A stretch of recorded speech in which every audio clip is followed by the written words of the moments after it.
Welcome to the third iteration of some super scientific action vs reaction testing. Let's quickly recap and summarize the trends.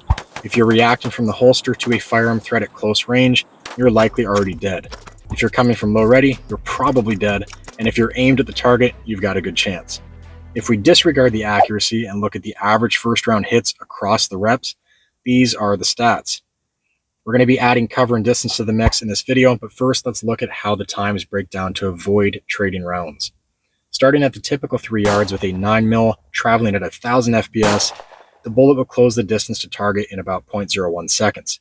At 7 yards, it takes 0.02 seconds, and at 15 yards, it takes about 0.05 seconds.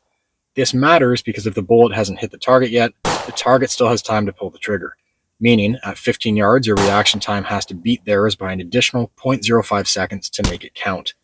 This seems inconsequential, but when you look at how close our times are later in this video, you'll see that every millisecond makes a difference.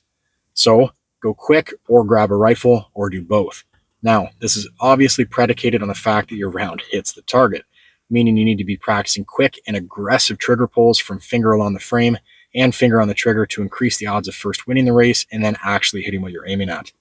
Now, back to action vs reaction. With the help of a sketchy Craigslist ad, I enlisted a good-looking dude with almost zero pistol experience to create the largest skill gap possible. The previous guys were certainly higher in skill, which may have been skewing the results. This still isn't a perfect test, but it may be a closer representation of a typical bad guy. So, after a quick safety lesson, we got right into it. To demonstrate consistency in results between the 3 different shooters, we quickly repeated the same action-reaction test displayed here. As seen in the past, we have low chances of winning the game against a guy point shooting unless your gun is aimed on target already. A bad guy taking aimed shots is a losing proposition against someone of a higher skill due to the time delay.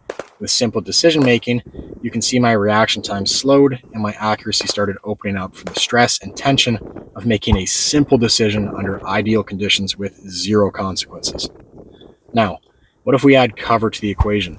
The bad guy is going to continue point shooting to get a quick round on target. The good guy is going to lean out from the notional cover and try to land an accurate round.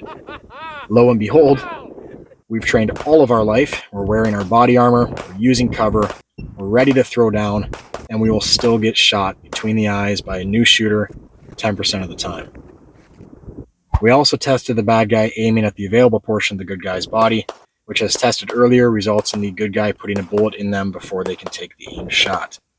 Now, adding distance should reduce the bad guy's accuracy to a significant enough degree to add years to your life, but it's also going to slow your shooting down because we have to be accountable for rounds and they don't.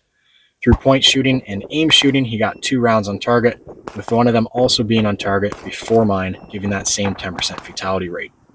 With these results, it's clear that to win that first round race with any consistency, the gun needs to be on target.